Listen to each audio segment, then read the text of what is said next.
Every great house keeps secrets. Some are hidden in locked rooms, in burned letters, in the careful silence of servants who have learned that knowing too much is dangerous. But Ashford Manor had a secret of a different kind. Its secret was alive. She woke before dawn each morning, pulled on worn leather gloves, and went out to tend the roses before anyone could see her face clearly in the light. She had been doing this for 7 years. She knew every stone path, every frost-damaged wall, every stubborn weed that always came back. She knew this garden the way a woman knows a place she has decided to disappear into quietly, without fuss, without anyone noticing. Her name was in the family Bible, right there on the last page, where all the Ashfords were recorded in careful ink: births, marriages, deaths.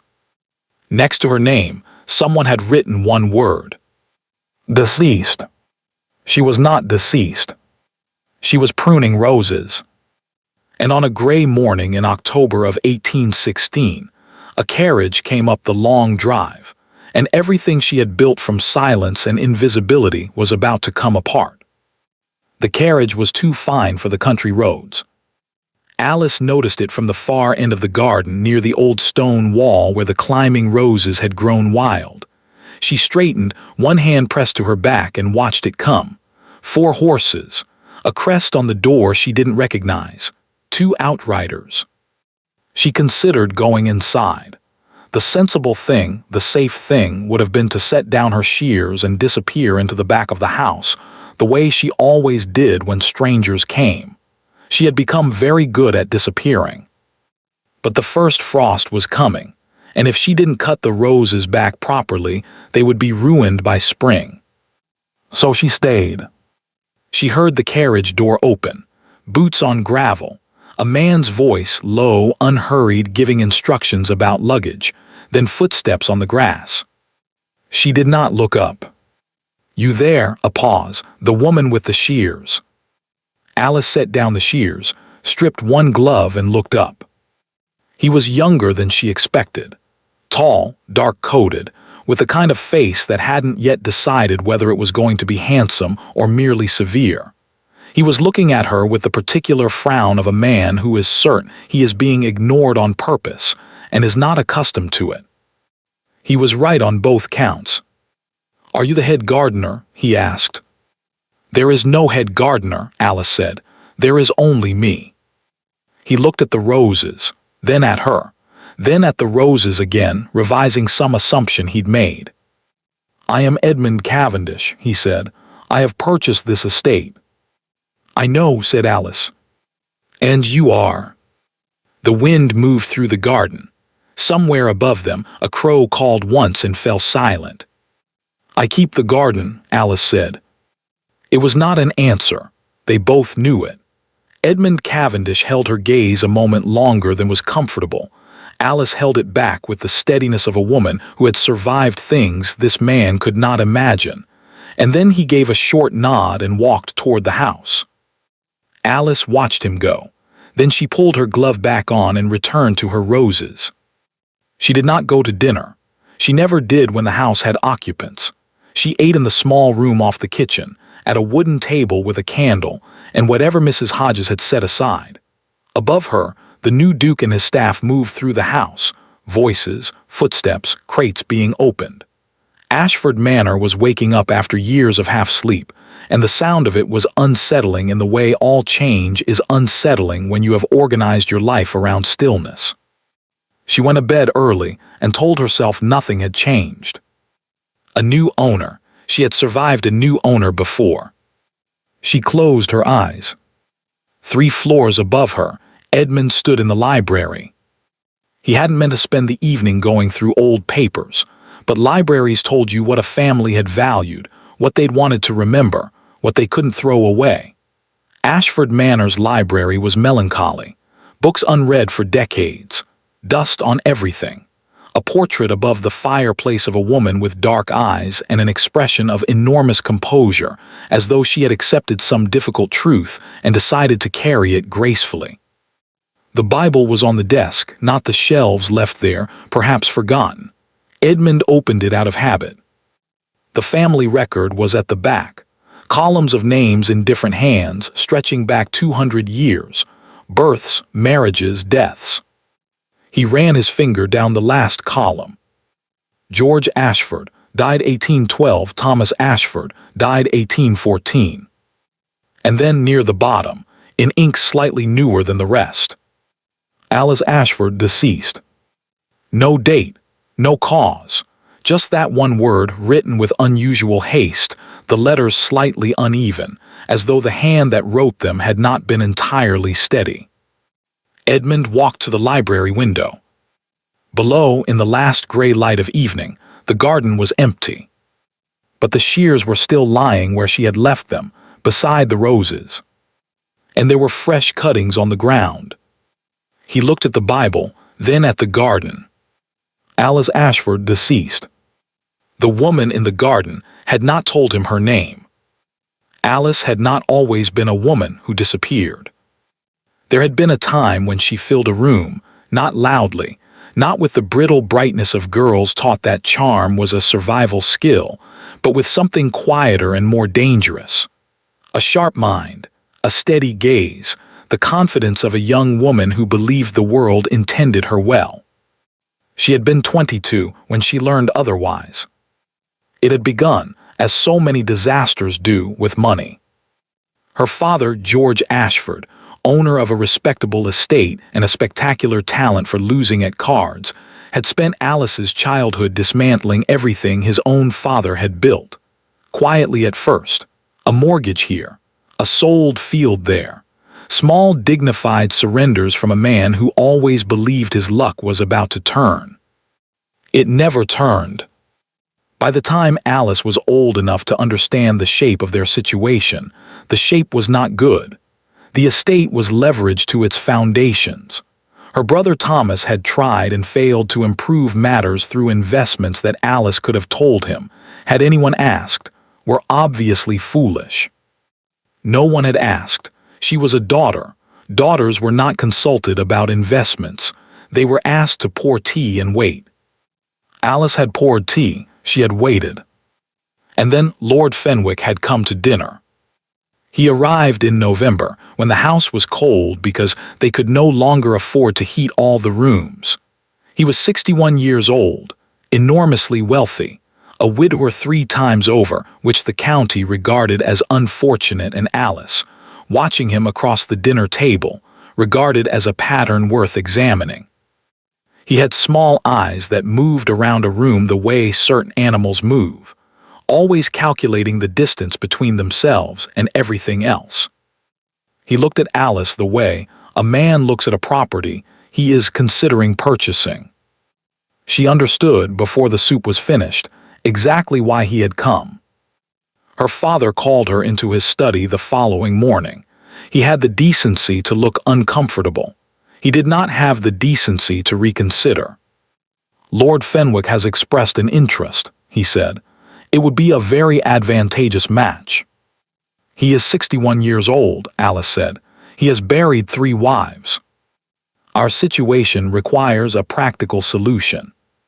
And I am the practical solution." He had the grace not to answer that directly. Alice stood in that study and looked at her father, this man she had loved, who had taught her to read and called her his cleverest girl, and felt something shift inside her. Some last remaining faith in the idea that love is enough to protect you from being used. "I will not marry him," she said. Her father looked at his desk. "You will." She did not. What happened next required the cooperation of exactly 2 people. Mrs. Hodges, the Ashford housekeeper since Alice was born, whose loyalty was stronger than Alice had any right to expect, and Father Brennan, an elderly Irish priest in the nearest village who had known Alice's mother and regarded the entire arrangement as a perfectly reasonable response to an unreasonable situation. The plan was simple, and not without a certain grim humor. She would go, quietly in the night, with a small bag and what little money Mrs. Hodges had set aside from the household accounts. She would go to the sisters at St. Margaret's, 2 counties away, where Father Brennan had connections. Her father would tell Lord Fenwick she had taken ill, then taken a turn for the worse, then, when enough time had passed, died. The largest problem with this plan was that it required Alice to be dead for the rest of her life. She had decided, at 22, staring at Lord Fenwick's small eyes across a dinner table, that this was preferable. St. Margaret's had been tolerable. The sisters were kind and asked few questions. Alice worked hard, caused no trouble, and learned the discipline of a life stripped of everything unnecessary. She had also, gradually, understood she could not stay forever. She was not built for permanent enclosure. She was built for open air and difficult problems and the specific satisfaction of making things grow. And she was haunted by one thought she could not pray away. The garden at Ashford will go to ruin without someone who knows it. She went back in the spring of her 3rd year away. Quietly, arriving before dawn, slipping through the kitchen where Mrs. Hodges had left the door unlatched. She stood in the garden in the early gray light with her eyes closed, breathing the smell of it. She had meant to stay 1 week. She had stayed 7 years. It had been easier than it should have been. Her father was dead by then, and Thomas not long after. The estate had passed through several sets of hands. New owners came, found the house damp and the grounds neglected, and left. Alice made herself part of the landscape, which is easier to do than people imagine when you are officially dead. The servants who remained were the ones who had known her before. They kept her secret with a loyalty she could not repay. Mrs. Hodges had built an elaborate architecture of silence around Alice's existence, referring to her, when pressed, as the garden woman. No surname, no questions encouraged. It had worked. Until now. Alice lay in the dark and thought about the new Duke. He had looked at her the way a person looks at a puzzle, curious, attentive, not unkind. Nothing like Fenwick's assessing, acquisitive stare. She thought about the Bible on the library desk. She had seen it there earlier in the week, open. She had not looked at which page. She thought about her name written in her father's hand, the word beside it. Deceased. She thought, I should leave. She thought, I always think I should leave. She thought, the roses are not finished. Somewhere above her in the library she heard footsteps, slow, deliberate, a man thinking hard about something. She pulled her blanket tighter. She did not leave. Edmund Cavendish had not built his reputation on ignoring things that didn't add up. He had inherited the dukedom at 26, younger than anyone expected, and spent the 8 years since learning that the difference between a man who manages a great estate well and one who ruins it is almost never intelligence. It is almost always attention. He paid very close attention. And what he saw at Ashford Manor on his 2nd morning did not add up at all. He started with the staff. 5 of them remained from the previous arrangement. Mrs. Hodges, the housekeeper, a substantial woman with the expression of someone who has outlasted several catastrophes and expects to outlast several more. 2 housemaids, a groundsman named Peters who was approximately 90 years old and pretended to be deaf when questions became inconvenient, and a young footman called William who had not yet learned that the correct response to a direct question is not a rapid sideways glance at Mrs. Hodges. Edmund noted the glance carefully. He began with Mrs. Hodges. The woman in the garden, he said, over the household accounts she had brought him. Who is she? She keeps the garden, Your Grace. Her name? She goes by Nell. Nell what? A fractional pause. She has never offered a surname, we have never pressed her. How long has she been here? Some years. How many? Several, said Mrs. Hodges, and closed the accounts with an air of finality that would have discouraged a less determined man. Edmund thanked her pleasantly and went to find the woman in the garden. She was at the far wall again, working methodically through the climbing roses with the focused patience of someone who finds the work itself sufficient company. She heard him coming. He was certain of it, but did not look up. "Good morning," he said. "Good morning, Your Grace." She knew his title. He hadn't mentioned it yesterday. "You know who I am," he said. "The estate has a new owner. The rest was not difficult to determine." She moved along the wall, shears working. "Is there something you require?" "Your name." "I told you yesterday, I keep the garden." "That is what you do," Edmund said, "not who you are." She stopped cutting. Just for a moment, a pause so brief he might have imagined it. Then the shears moved again. "They are much the same thing at this point," she said. It was an odd answer. Not a deflection, more like a truth she hadn't intended to say aloud. Edmund filed it away. He tried several more approaches. Where she was from, how long she had been here. Each answer technically true, utterly uninformative, delivered without apparent evasion. It was a practiced art. You didn't develop that kind of precision in a few months. He changed direction. "The glass house on the east side," he said. "The orchids, they're an unusual variety, labeled in Latin." He paused. "In handwriting that doesn't match any of the current staff." The shears paused. Just for a second, just long enough. "I labeled them myself," she said. "I have some Latin." "Housekeepers' daughters don't generally have some Latin," Edmund said pleasantly. Alice turned and looked at him for the first time since he'd approached. Her eyes were a dark gray, the color of sky before serious weather, and they were currently regarding him with an expression that was approximately 40% composed and 60% something she was working hard to conceal. "Your Grace," she said, perfectly respectful and somehow still suggesting this conversation had gone on long enough. "I have a great deal of work to finish before the frost. If there is nothing specific—" "There is nothing specific," Edmund said. "I am simply curious." "Curiosity," said Alice, "is best directed at things that concern one." She turned back to the wall.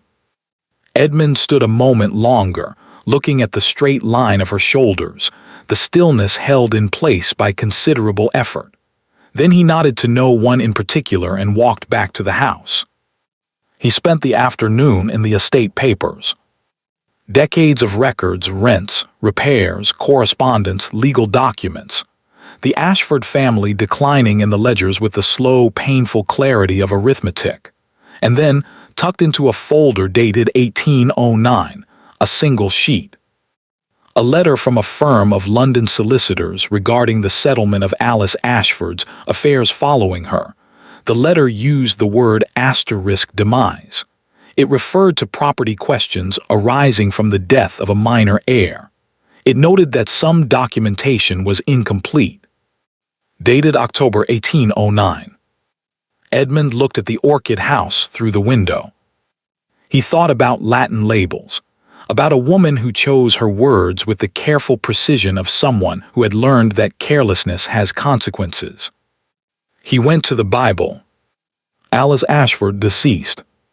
No date, no witness, no doctor's signature, nothing of the kind that always accompanied a genuine death record. Just that word in George Ashford's handwriting. He recognized it now, having spent the afternoon with the estate papers. A father had written his daughter's death in the family Bible. Edmund poured himself a brandy. He stood at the window. Below, Alice was still working, the kitchen garden now, pulling the last autumn vegetables, movements unhurried. An entirely ordinary woman, part of the landscape. Except, after 5 minutes, she straightened and turned to look at something on the garden wall, a bird perhaps, and for a moment her face was unguarded, completely unguarded, and Edmund saw, in that brief moment, something he hadn't seen before. Not the careful blankness she maintained when observed. Something older, the specific weight of grief that has been carried a very long time. She looked at the house. The way you look at something that once belonged to you. Edmund stepped back from the window before she could see him watching. He finished his brandy. He thought, I am going to need to be very careful about this. He went to the orchid house the following morning early, before she would be in the garden. He walked the rows slowly, reading the small labels, careful Latin, detailed notes on soil mixtures and flowering seasons, all in the same handwriting. At the end of the row, one plant stood apart, older than the others, its pot worn and repaired along one edge, its label smaller, the handwriting younger, less formed. Mother's favorite, do not move her. The paper was old, the ink faded. This label had been written by a child. He found her at the stone wall, exactly where she had been every morning. He waited at the garden's edge, then walked across the grass. I went to the orchid house this morning, he said. The last plant on the left. The label is older than the others, written before the handwriting had fully developed. He looked at her. But it is recognizably the same hand as all the others. Alice set down the shears. She turned to face him, more composed than he had ever seen her, which meant he was learning that what was underneath was the least composed it had ever been. What is it you want, Your Grace? Very quietly. The truth, Edmund said. I think you know which truth. The wind moved through the garden. The roses shivered on the wall. Alice looked at him for a long moment, measuring something, weighing something, with those gray eyes that had seen far more than a garden woman had any business seeing. Then she looked away. Ask your question plainly, she said, and I will decide whether to answer it. Edmund nodded. The woman listed as deceased in the Ashford family Bible, he said. Where is she? Alice Ashford looked at the house where she had been born, and the garden she had come back across 7 years to tend. She opened her mouth, and from the end of the drive came the sound of carriage wheels on gravel. They both turned. The carriage was black. The crest on its door Alice recognized immediately, with a cold, dropping sensation she had not felt in 7 years. Lord Fenwick. She was moving before she knew she had decided to. Do not, Edmund said sharply, run. She stopped. She made herself stand very still, back to the arriving carriage and breathed. There are men who age into kindness. Lord Fenwick was not such a man. He had been 61 when Alice last saw him.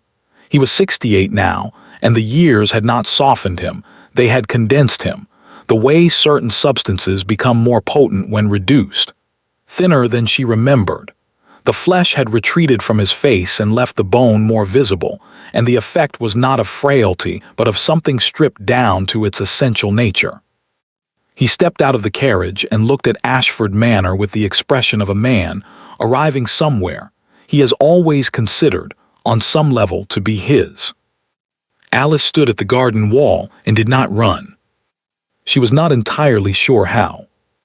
Edmund moved to intercept him before Fenwick reached the house, crossing the drive with the unhurried ease of a man on his own property. Lord Fenwick, I was not expecting a visitor. Cavendish? Fenwick's voice was smooth, measured, with something beneath it like a stone floor beneath thin carpet. Forgive the intrusion. I make it a habit to welcome new neighbors personally. I have the estate at Wycliffe, 4 miles east. I know it, please come in. They went inside. Alice released the breath she had been holding. She pressed her forehead briefly against the cold stone of the wall. Then she picked up her shears and went back to work, because there was nothing else to do, and because the roses still needed cutting, and because she had survived 7 years by refusing to let fear make her stupid. Inside, Mrs. Hodges managed the situation with the efficiency of a general who has anticipated this particular battle. Tea appeared. The good parlor was opened. Fenwick was installed in the best chair with the careful hospitality that English country houses extend to visitors they do not entirely want. Edmund sat across from him and listened. Fenwick talked about the county, the roads, the hunting, the neighboring families, all delivered with the precise detail of a man who has spent considerable time studying the landscape he moves through. He was charming in the way that very dangerous things are sometimes charming, smoothly, convincingly, in a way that made you feel the charm rather than observe it. Edmund observed it. He also observed the moment, approximately 12 minutes in, when Fenwick glanced toward the window overlooking the garden. A brief glance, casual, the kind a man gives a view when he is pretending not to look at something specific in it. Edmund did not follow the glance. He kept his eyes on Fenwick. "You kept the Ashford servants on," Fenwick said. "Loyal of you. They know the house. That knowledge is valuable." "Indeed." Fenwick turned his cup in his hands. "Though I understand the previous owners had an unusual arrangement with one of the garden staff, a woman, rather outside the normal way of things." Edmund allowed a moment of silence. "The garden has been well maintained. I have no complaints." "No, I imagine not." A small smile. "Still, for a property of this standing, one wants certainty about who is on the grounds, their backgrounds." "Perfectly," said Edmund. Alice saw them come out 40 minutes later. She had positioned herself near the kitchen garden, close enough to observe, unremarkable enough to be overlooked, when she heard footsteps on the gravel path curving around the side of the house. She did not look up. "A fine property," Fenwick said, somewhere behind her, addressing Edmund but positioned she understood to see her face. "The grounds especially." Footsteps closer now. Alice kept her hands moving in the soil. "Good morning," Fenwick said. She sat back on her heels and looked up. She had prepared for this. 40 minutes to arrange her face into the expression of a woman with nothing to conceal, mild, slightly dull, the look of someone who finds the world generally uninteresting. She held that expression for exactly as long as it took Lord Fenwick's small eyes to move across her face. And then she saw it. The slight narrowing, the fractional stillness, the rapid recalibration of a man who has seen something unexpected and is deciding, very quickly, what to do about it. He knew. Not with certainty. She could see the uncertainty running beneath the recognition like a current beneath ice. But enough to be dangerous. "Good morning," she said, flat, unremarkable. Fenwick smiled. It did not reach his eyes, it never had. Lovely morning for it. He gestured at the turned soil, then turned back to Edmund, and the conversation moved on. Alice turned back to her work. Her hands were entirely steady. She had learned, over 7 years, to be very good at steady hands. Mrs. Hodges came to Alice in the preserve room that evening. She sat down across the small table, folded her hands, and said, "He told His Grace you were a thief."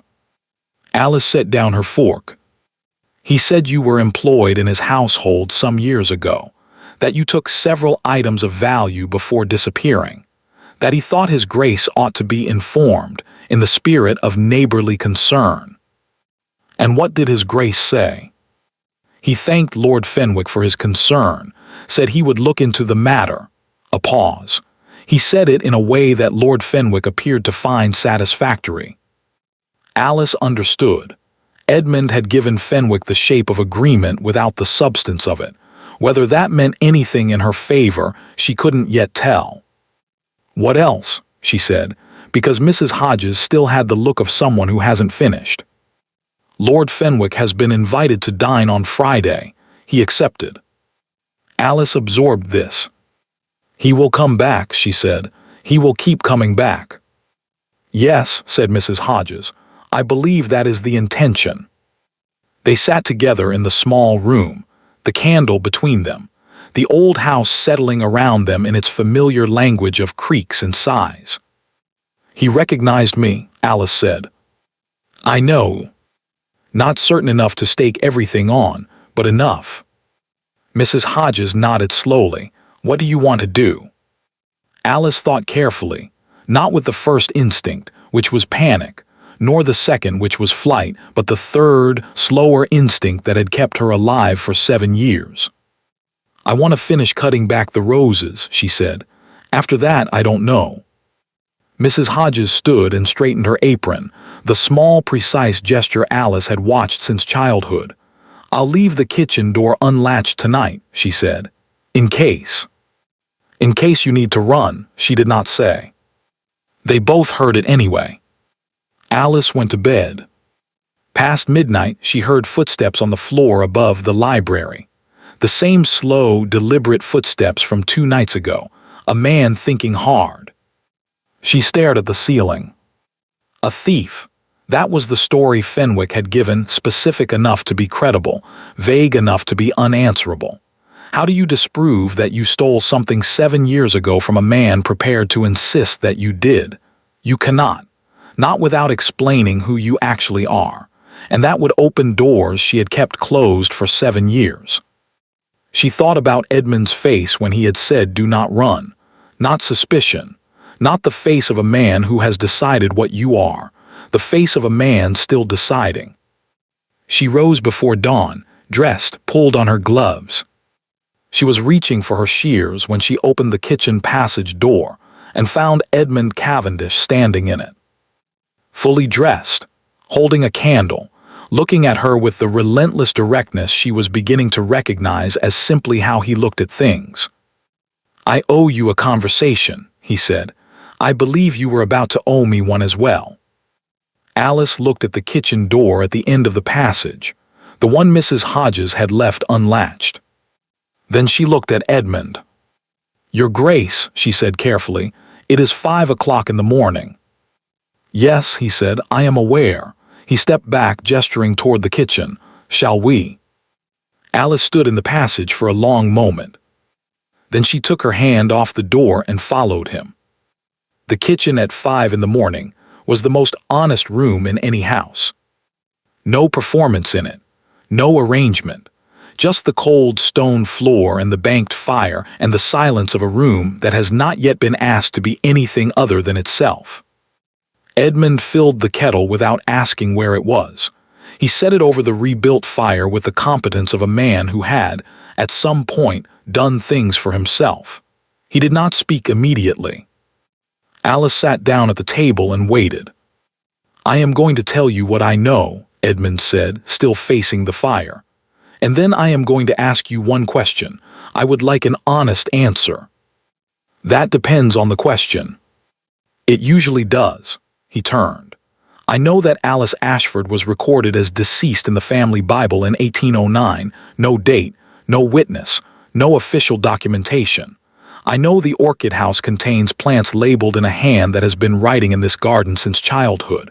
I know your Latin is too precise for the education available to women in service." He paused. "And I know that you look at this house the way people look at things they have lost." Alice said nothing. The kettle began its slow building toward a boil. "Lord Fenwick told me you are a thief," Edmund continued. "He told me this in the careful way of a man who has prepared a story rather than remembered one. The details were too neat, the concern too neighborly." He looked at her steadily.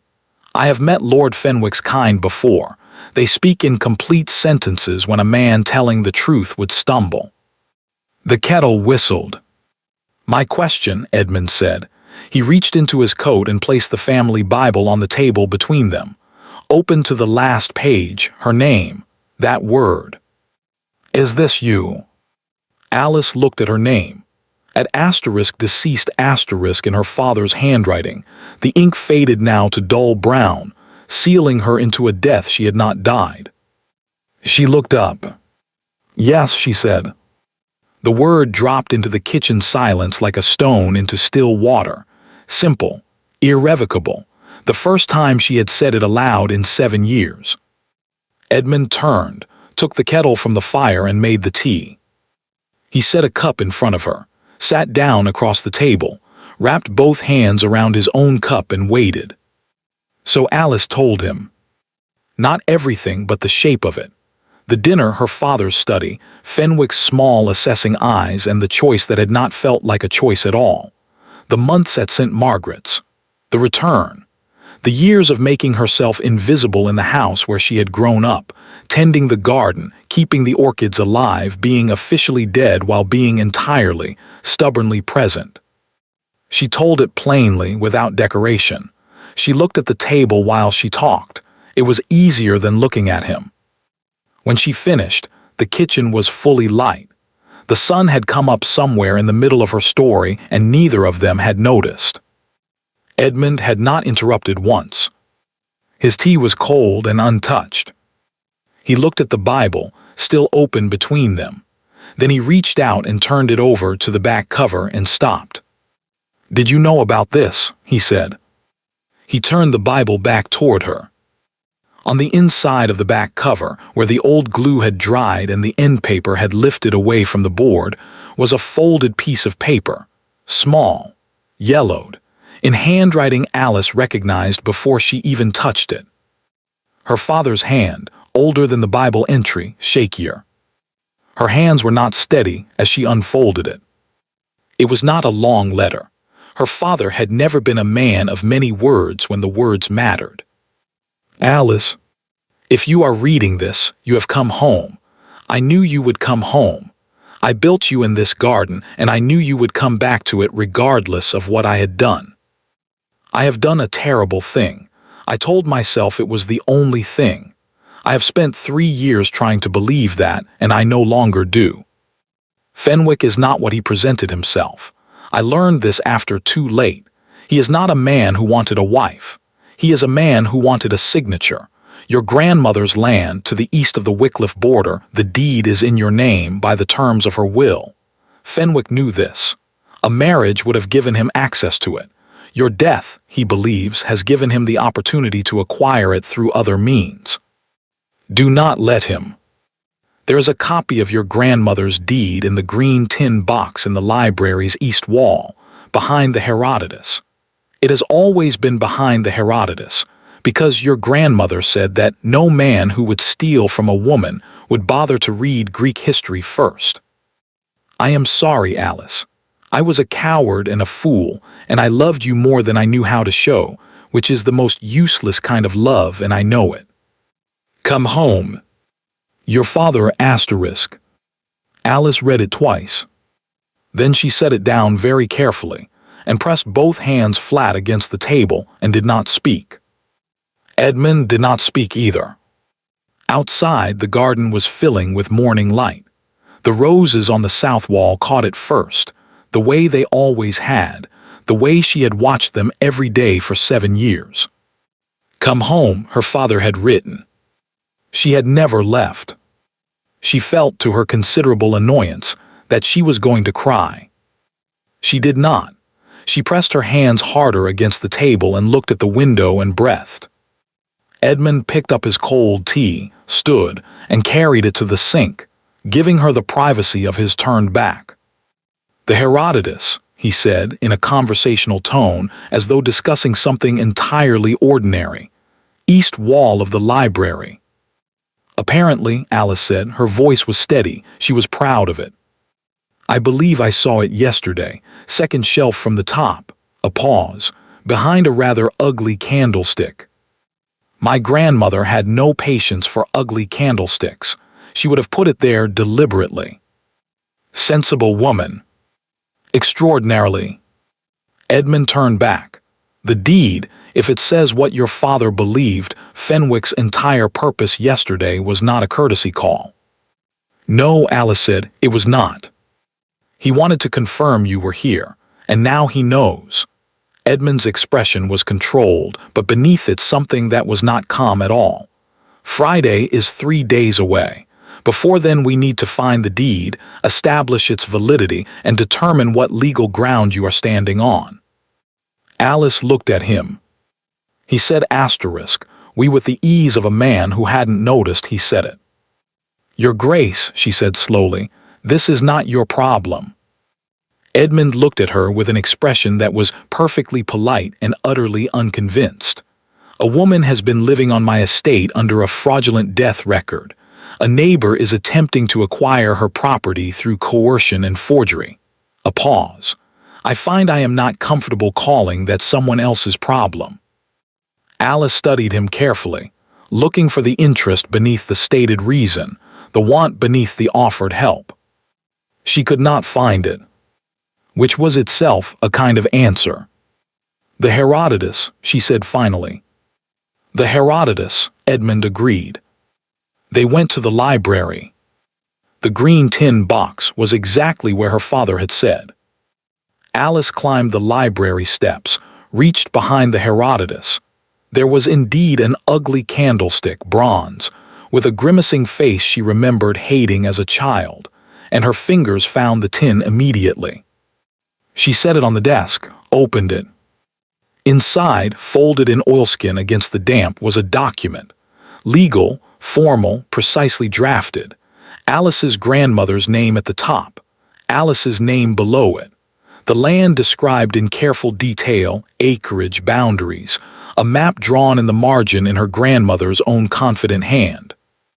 At the bottom, witnessed and sealed, Alice Margaret Ashford, sole inheritor. Edmund read it over her shoulder in silence. "This is valid," he said. "Yes. Fenwick cannot acquire this land legally while you are alive." "Which," Alice said, "is why I have been dead." Edmund straightened. She watched his face move through something, not calculations exactly, decisions. "He will come Friday," he said, "and he will have decided by then that he is certain enough." "Yes." "Then Friday is dangerous." "Yes." Edmund met her eyes. "I will not let him touch you," very simply. Not a declaration, a statement of fact, offered in the same tone he might use to report the state of the East Field. Alice looked at him. No one had said anything of that kind to her in 7 years. "You don't know me," she said.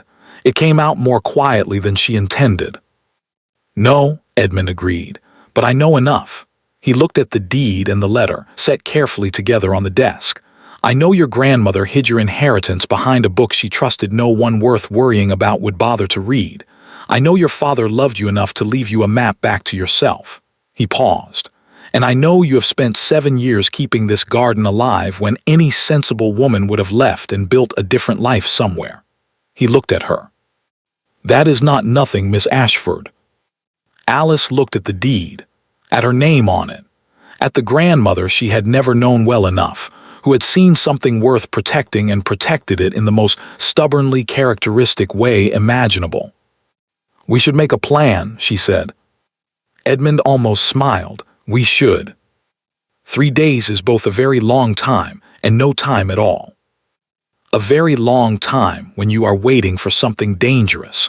No time at all when you have a great deal to do before Friday. Alice threw herself at the doing. The first day was for the deed. Edmund sent a rider to London before breakfast, a man he'd brought from his own household, not one inherited with the estate.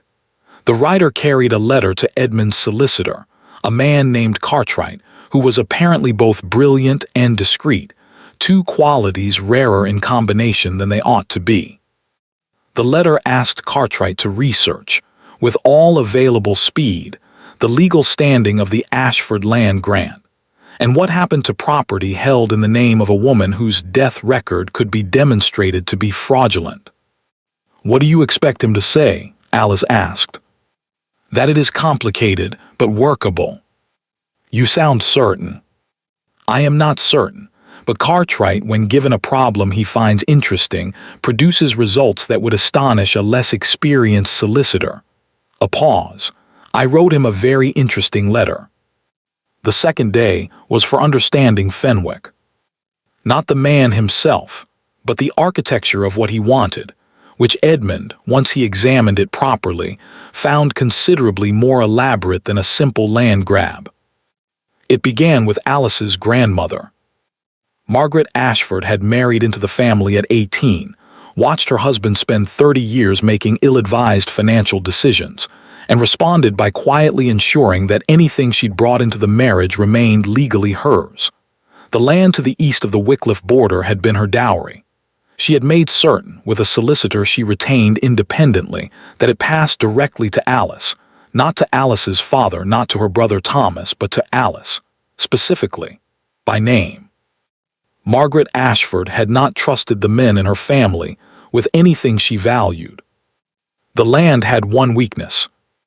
If Alice was dead, officially, uncontestably dead, it reverted to the nearest male heir, a distant cousin who had, 6 months after Alice's recorded death, entered into an agreement with Lord Fenwick to sell him the land at a considerably reduced price.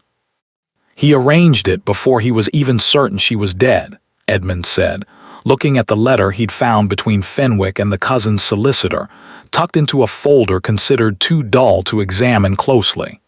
He moved quickly. He assumed George Ashford's word was sufficient. "My father was a respected man," Alice said flatly. "No one questioned the death record."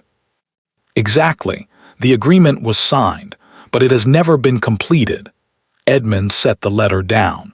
Fenwick's solicitor raised a technical irregularity in the original deed, required further documentation to resolve. Alice understood immediately. He couldn't complete the transfer without producing documents that would reveal the deed's terms clearly. And resolving it quietly required time. Edmund's expression was controlled, but beneath it a contained anger she was beginning to recognize. He has been waiting 3 years, then the estate sold. A new owner might easily find documents he would prefer remained unfound. He looked at her, and someone told him there was a woman in the garden who had been there for years and would not give a surname. Alice sat back. The full shape of it settled over her like a cold hand. "He didn't come to welcome you to the county," she said. "No, he came to see if you were here, and if you were, he needed to act before I found the deed." Edmund's voice was even. A man who has held an incomplete fraudulent arrangement in place for 3 years is not a man who will let it slip away quietly. Alice thought about the night garden, about how completely alone she had been for 7 years, about the paths she walked in the dark when she couldn't sleep, with no one knowing she was there at all. "Mrs. Hodges," she said. "I have spoken to her." Edmund met her eyes. "She will not be alone in the servants' quarters any night this week." The 3rd day was the longest. Alice went to the garden in the morning as she always did, because routine was its own form of armor. She finished the roses. She put the tools away one by one in the stone shed, in the places they had always lived, the places she had learned as a child, watching the gardeners her father employed when there was still money for gardeners. She stood in the shed for a moment in the smell of damp earth and old metal. She had been keeping this garden for 7 years as though it would never end, as though the seasons would keep coming and the roses would keep needing cutting, and nothing would ever have to change. She had been wrong. Edmund found her there. "Cartwright's reply came," he said. "And—" He used the word interesting 4 times in 2 pages. For Cartwright, that is practically exuberant, the almost smile. "The fraudulent death record, if we can demonstrate it as fraudulent, invalidates Fenwick's agreement with the cousin entirely. The land never legally transferred. It remains yours." He paused. "You would need to appear before a magistrate, the record corrected. It would not be a quiet process." "No," Alice said, "it wouldn't. There would be attention, questions about where you have been, the family's history examined. My father is dead. He cannot be hurt by it. Thomas is dead." She looked at the tools on their hooks. "The only person with anything to lose is me." Edmund said nothing. He waited. Alice picked up her grandmother's trowel-cracked handle, the letter M engraved on it, worn smooth by decades of use. She turned it in her hands. "When I was 6, she said, my grandmother gave me this. She said, 'A garden teaches you that some things die and some things go dormant, and a great many people cannot tell the difference.'" She looked at Edmund. "I have been dormant, not dead. I have always known the difference, even when no one else did." She set the trowel down. "I would like to stop being dormant now." "Then we will do what needs doing," Edmund said. He reached into his coat and produced a letter sealed, addressed in his own hand. "I wrote to the magistrate this morning," he said. "Justice Alderley, a friend of my father's. He will be at dinner on Friday." Alice stared at him. "You invited the magistrate?" "I invited an old family friend," Edmund said, with deliberate precision, "who happens to be the regional magistrate, who will happen to be present when Lord Fenwick arrives for what he believes will be a private dinner with a neighbor he can manage." Alice looked at the letter. She thought about Fenwick's small eyes, about 3 years of waiting, about a deed hidden behind a book her grandmother had chosen because she understood perfectly what kind of men she was dealing with. "He will know," Alice said. "When he sees Alderley, he will know something has changed." "Yes," Edmund said, "he will, and then it will depend on what he does next." He met her eyes. "I am prepared for several possibilities. Which are you prepared for?" Alice looked at the garden through the shed's open door. The roses cut back properly, the paths clear, the orchid house glinting in the pale afternoon light. "All of them," she said. "I am prepared for all of them." Edmund nodded. He stepped back from the doorway, making room for her to pass. Alice walked out of the shed and into the cold October afternoon. She did not look back. That night she did not sleep, not from fear, but from the particular wakefulness of someone who has made an irreversible decision and feels the world reorganizing itself around it. She lay in the dark and listened to the house. Above her in the library, footsteps, slow and deliberate, Edmund still awake, still thinking. She stared at the ceiling and thought about Friday. She thought, "I have been afraid of that moment for 7 years." She thought, "I am still afraid." She thought, "I am going to do it anyway." She closed her eyes. She did not sleep, but she rested. Which was enough. Lord Fenwick arrived at precisely 6 o'clock. He was a man who believed in punctuality the way he believed in most things, not out of courtesy, but strategy. Arriving exactly on time announced that you had not hurried and had not lingered, that you were, in all things, precisely where you intended to be. He stepped out of his carriage, straightened his coat, and looked up at Ashford Manor. The house looked back at him, lit from within, windows warm against the early dark. He went inside. Alice watched from the upper landing. She had positioned herself in the shadow of the gallery, above the entrance hall, where she could see without being seen. An old habit, 7 years of perfecting the vantage point.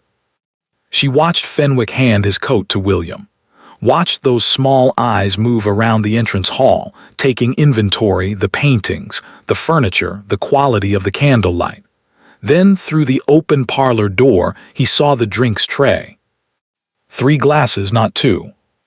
His step did not falter, but she saw the slight adjustment in his bearing, the subtle realignment of a man recalculating. He went into the parlor. Alice counted to 10. Then she descended the stairs. Edmund was standing by the fireplace when Fenwick entered, and beside him, positioned with the casual naturalness of a man who simply happened to be there, stood Justice Henry Alderley, 65 years old, heavy in the comfortable way of men who have eaten well for many decades, a broad, plain face that had learned over 40 years on the bench to give nothing away. "Fenwick," Edmund said, "good of you to come. You know Justice Alderley, I believe." Fenwick stopped. Not dramatically. The stop of a man who has found the furniture arranged differently than expected, a fractional hesitation, quickly covered with the smooth machinery of long social practice. "Alderley, every appearance of pleasure. It has been some time." "It has," Alderley agreed, with the measured warmth of a man who has decided nothing yet and intends to keep it that way.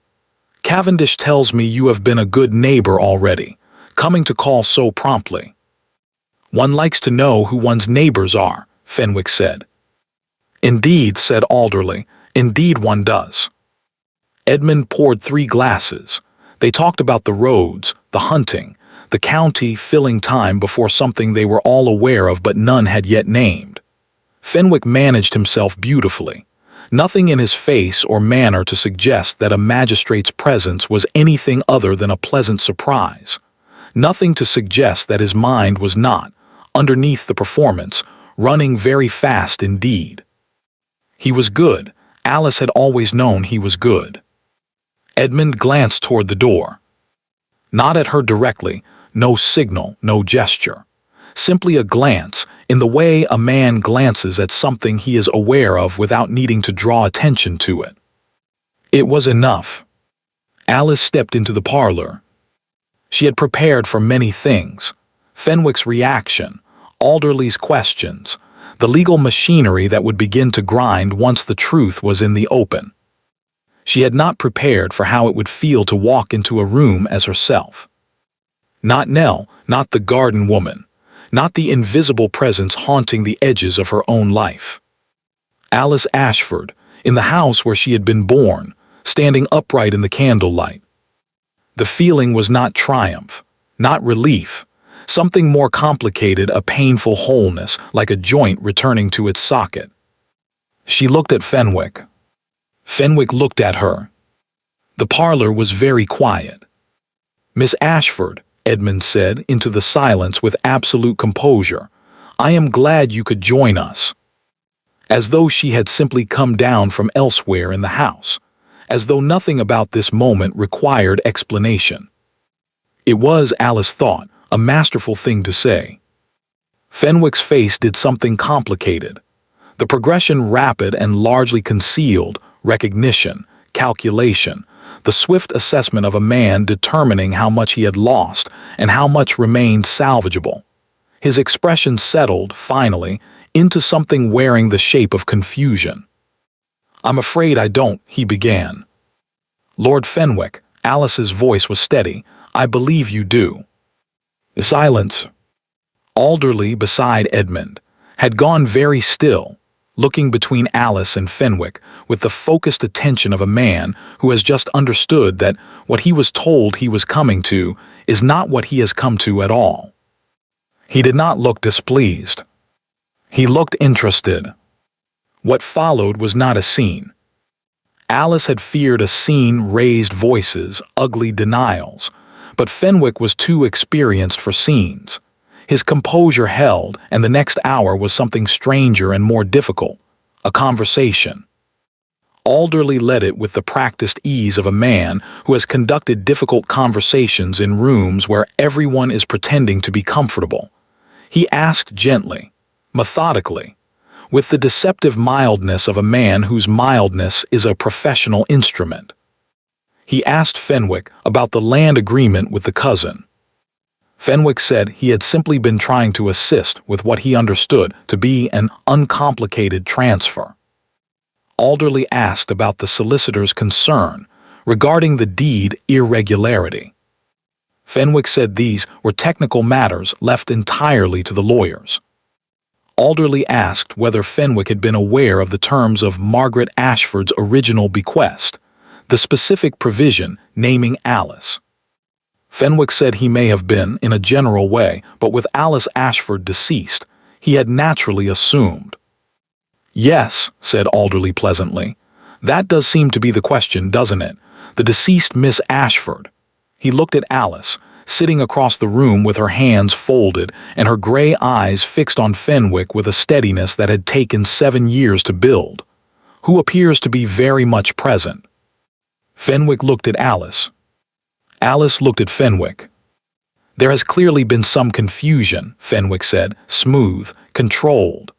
"I am delighted, of course, to learn Miss Ashford is alive. Wonderful news." "Wonderful," Edmund said from the fireplace. He had said very little all evening, standing with his glass, watching, with the patience of a man who has laid a trap and is simply waiting. "Miss Ashford's existence does, of course, render the land agreement void, as I'm sure your solicitors will confirm." Fenwick turned to Edmund. For the first time, something cracked in the surface. Not a collapse, a hairline fracture, visible for a second before it was repaired. That will require examination, Fenwick said, by the appropriate parties. It will, Alderley agreed, and I shall see to it promptly. He set down his glass, along with certain questions regarding the circumstances of Miss Ashford's recorded death. No date, no witness, no medical attestation. The pleasantest possible smile. I'm sure that's simply a clerical matter. Fenwick said nothing. Shall we go in to dinner? Edmund said. Dinner was the strangest meal Alice had ever eaten. The food was excellent. Mrs. Hodges had outdone herself, which Alice understood as 7 years of accumulated feeling expressed in the form of a particularly fine roast. They talked about things that were not the thing they were all thinking about, in the English way that treats the avoidance of difficult subjects as a form of civilization. Fenwick ate very little. Alderley ate enthusiastically and told 2 long stories about his grandchildren that were genuinely funny and made Alice, against all probability, laugh. Edmund watched Fenwick. Alice watched Edmund watching Fenwick, this man who had orchestrated the entire evening like a piece of music, every element placed, every timing considered, with a calm so complete that only someone watching very carefully would see the effort beneath it. She thought about what it meant that he had done this, not because she was his tenant or his legal responsibility. She was neither, technically. He had done it anyway. She looked at her plate and thought about that, and did not entirely know what to do with it. Fenwick left before 10. He made his excuses gracefully, shook Edmund's hand, nodded to Alderley with the correctness of a man who knows the game has changed and is recalculating. At the door he looked at Alice once more. She had expected anger, or cold calculation. Instead she saw something that looked, briefly and uncomfortably, like defeat. The deeper defeat of a man who has understood that the tools he has always relied on will not work here. That there is something in this room, in Edmund's quiet steadiness, in Alderley's pleasant implacability, in Alice's simple, unanswerable presence, that he has no instrument to deal with. He left. The carriage rolled away down the drive. Alderley put on his coat in the entrance hall and looked at Alice with the expression of a man who has understood more than he was told. Miss Ashford, I shall require a formal statement, at your convenience. He buttoned his coat. Your grandmother was an extraordinary woman. I knew her slightly. A pause. She would have been satisfied with this evening, I think. He went out into the cold. The door closed. Edmund and Alice stood alone in the entrance hall.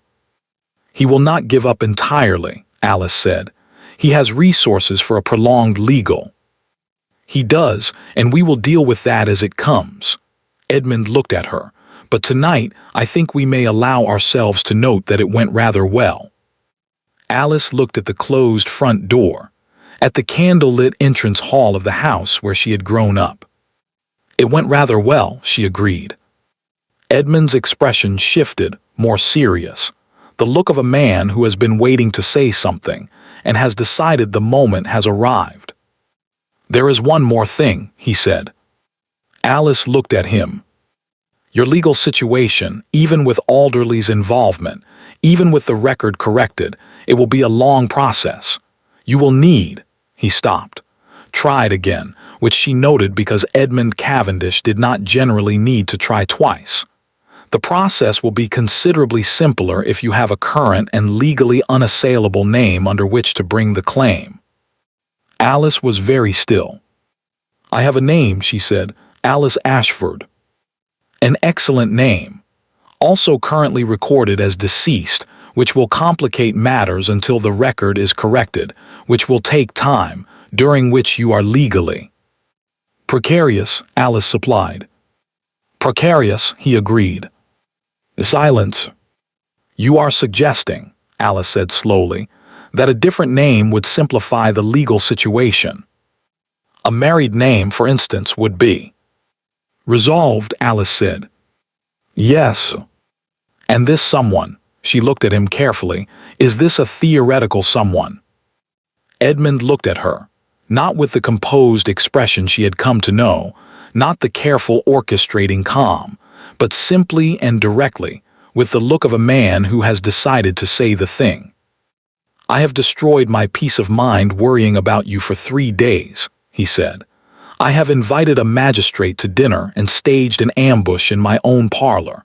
I have written what Cartwright will certainly describe as the most interesting letter of his career." He paused. "I do not generally do these things for women I have known less than a week." "We have known each other less than a week," Alice said. "Yes, it is." He searched for the word. "Inconvenient," she offered. "Very," Edmund agreed. Alice thought about a woman who had organized her entire life around invisibility, who had made herself so thoroughly a ghost that she had sometimes, in the long quiet nights, wondered if she had actually died somewhere along the way and simply not noticed. She thought about a man who had stood in a kitchen at 5 in the morning and waited for the truth. "Miss Ashford," Edmund said, "will you?" "Yes," Alice said. He stopped. "I haven't finished the question." "I know what it is. The answer is yes." He looked at her for a long moment. "You are," he said finally, "the most direct woman I have ever met." "I spent 7 years being indirect," Alice said. "I find I am done with it." For the first time, the first real time, not the almost smile she had seen before, Edmund Cavendish smiled. Fully. It changed his face entirely, made him look younger, made him look like himself. She thought, "I would like to see that more often." She thought, "I think I might." The letter arrived Monday morning. Alice was in the orchid house when Mrs. Hodges brought it, checking the plants for cold damage that crept in at the joints of the glass panes overnight. She read it standing there, among the orchids, with soil on her gloves. It was from Fenwick's solicitor. 6 pages, every sentence technically courteous, every paragraph a blade wrapped in silk. It challenged the validity of the original deed on 4 separate grounds. It questioned Alice's identity, suggesting formal verification would be required before any legal proceedings could be initiated. It raised the question of whether a death record entered into a family Bible by the head of the household could be unilaterally disputed by a claimant whose identity was, at this stage, unverified. And buried in the 5th page, almost in passing, the way a skilled advocate buries the most dangerous thing. It noted that the land had been under Lord Fenwick's effective stewardship for 3 years, during which he had made significant improvements at considerable personal expense, and that any disruption to this arrangement would naturally require. Alice stopped reading. She set the letter down on the potting bench.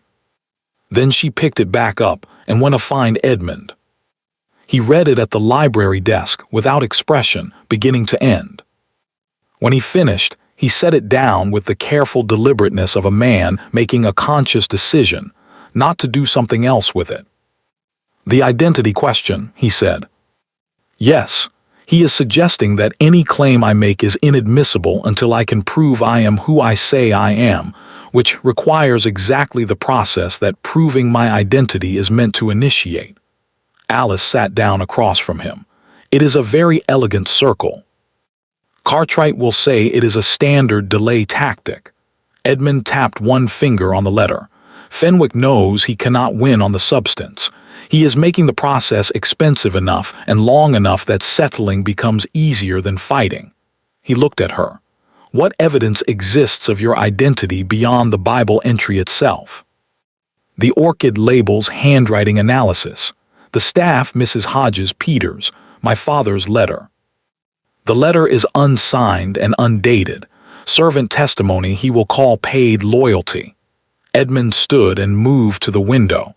"We need something Fenwick cannot easily dismiss, something that establishes your identity independently of Ashford estate records, which he will argue are compromised." Alice looked at the orchids through the library window. "Father Brennan," she said. Edmund turned. "The priest who helped me. He knew my mother, knew me as a child, facilitated the arrangement when I left. He is the one person who has always known the death record was false. She paused. He is in his 80s, but he was in good health 4 years ago. If he is willing. He will be willing, Alice said. He has carried this secret for 7 years because he believed it was right. I think he has been waiting for someone to come and ask him to set it down. I will send someone today, Edmund said. I will go myself. Edmund looked at her. He is old, Alice said, and I have not. I should go myself. She met his eyes. I have been letting other people carry things that are mine to carry. I think that is also something I am done with. A pause. I will come with you, Edmund said. Not because you require assistance. I simply prefer not to send you alone into a situation Fenwick may also have considered. Alice looked at him. She thought about arguing. She found she did not particularly want to. Very well, she said. They left the following morning. The journey took most of the day, the roads poor and the weather indifferent. They talked the way people talk on long journeys when they are no longer strangers but not yet whatever comes after, carefully at first, then less carefully, then not carefully at all. Alice learned that Edmund had inherited at 26 unexpectedly when his father and older brother died within 6 months of each other. That he had spent 8 years since learning the weight of responsibility by carrying it.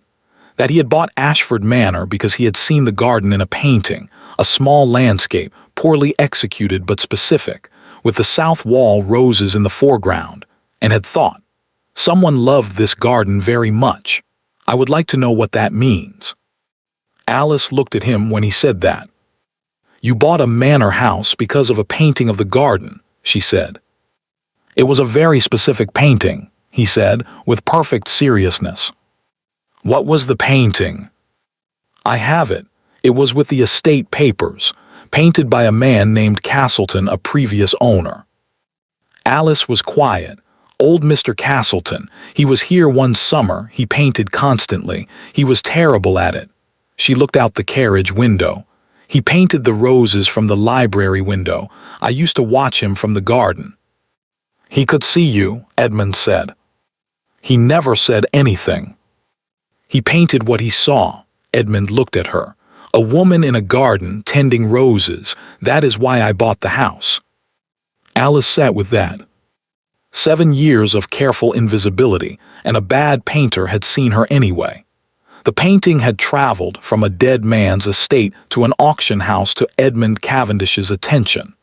And then Edmund Cavendish had come up the drive in a carriage too fine for country roads, and she had been pruning roses, and here they were. Her grandmother, she thought, would have had something to say about that. Father Brennan was alive.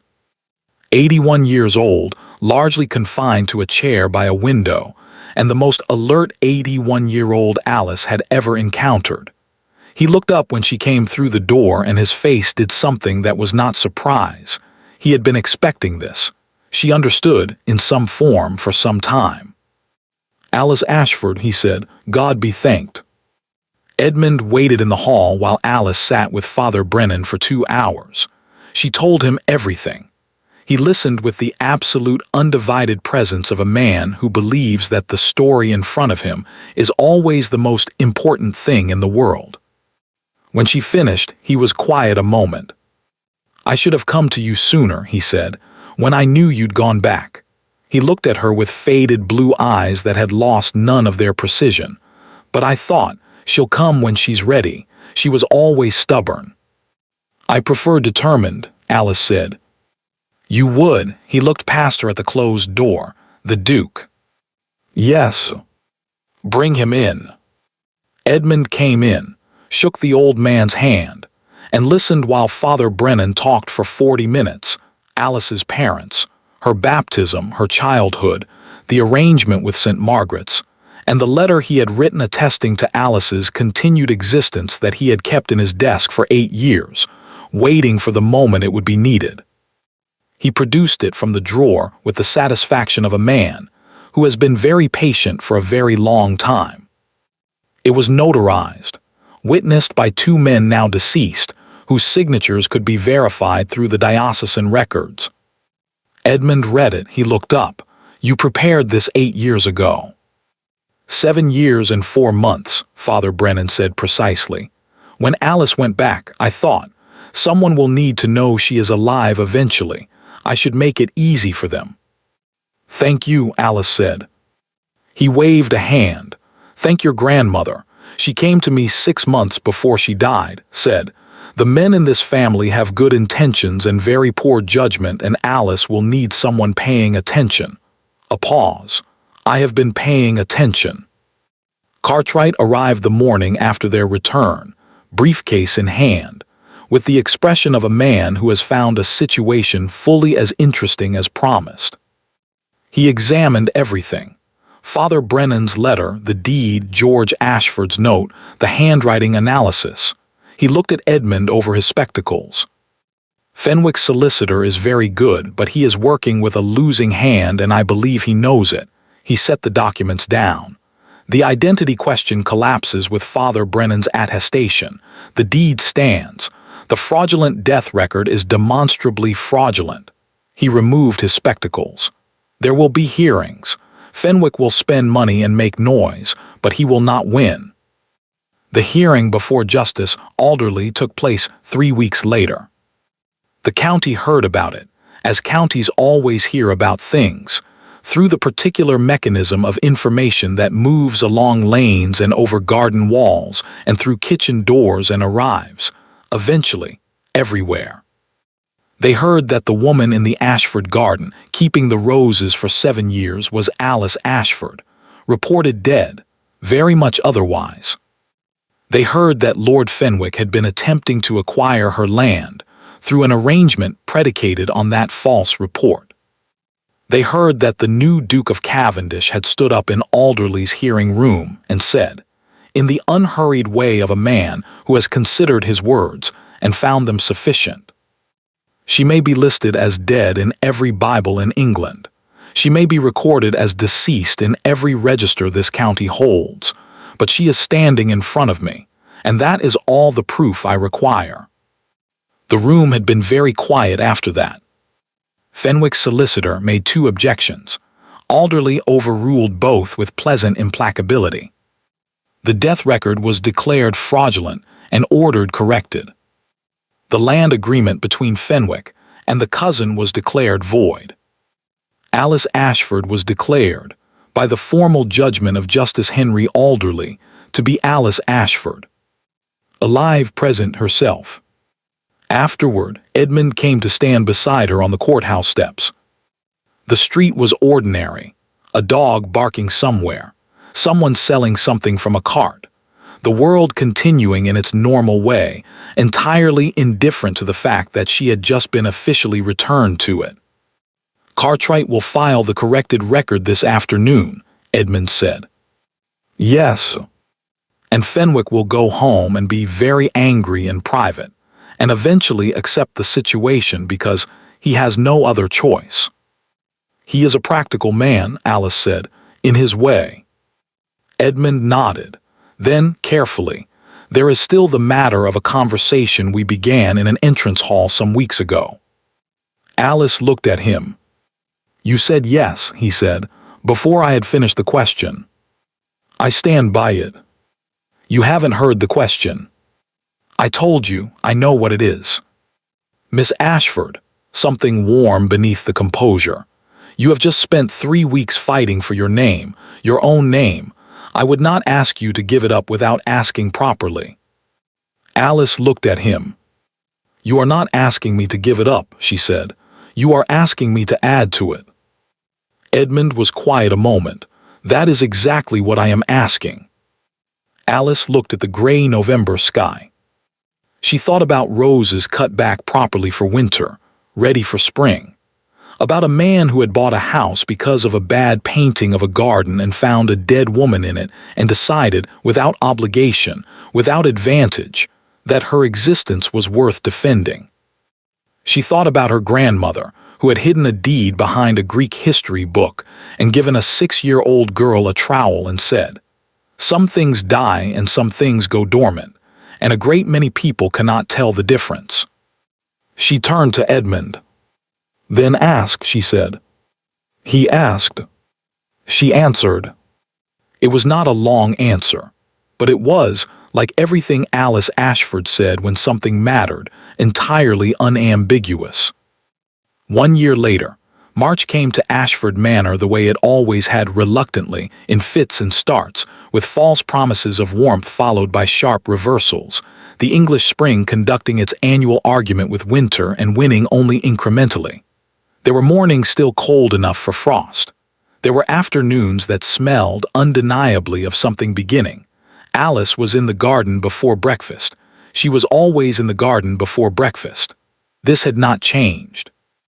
Edmund had accepted it with the equanimity of a man who had understood, from approximately the third day of their acquaintance, that there were certain constants in Alice's life that were not subject to negotiation, and that the garden before breakfast was one of them.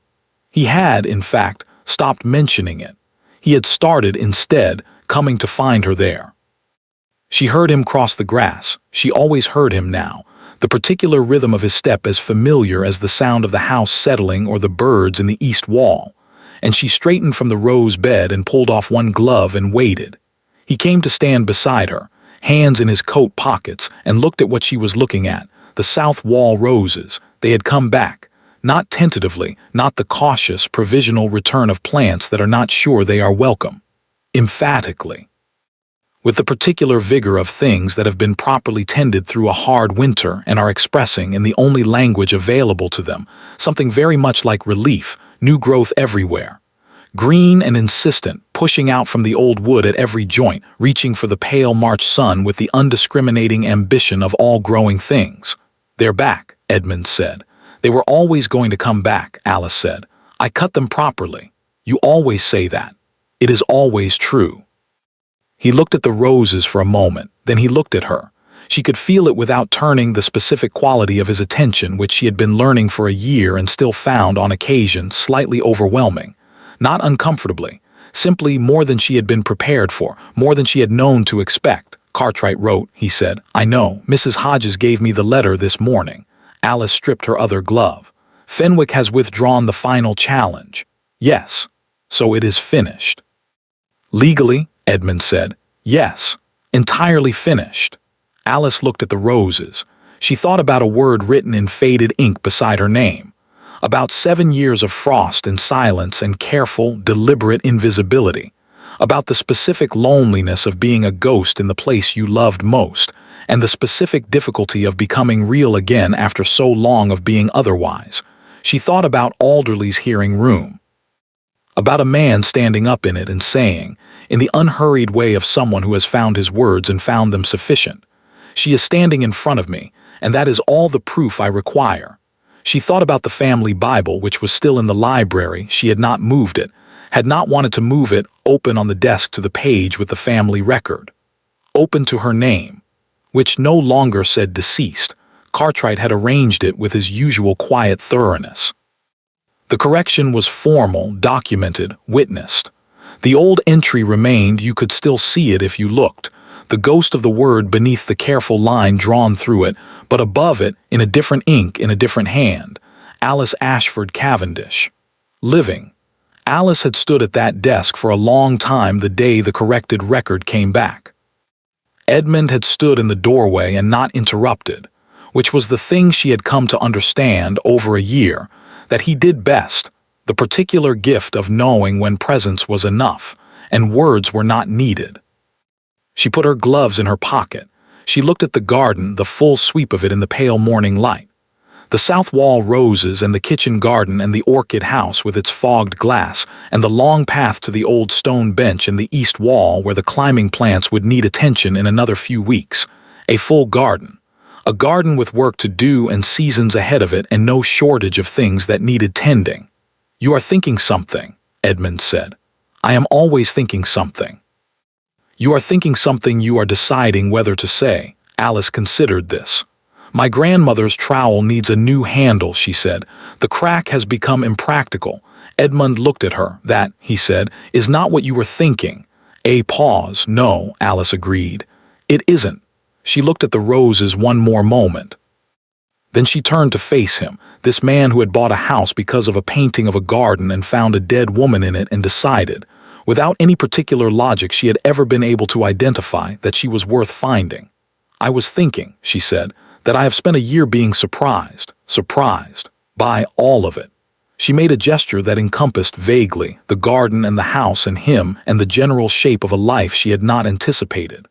"I made very careful plans, you understand.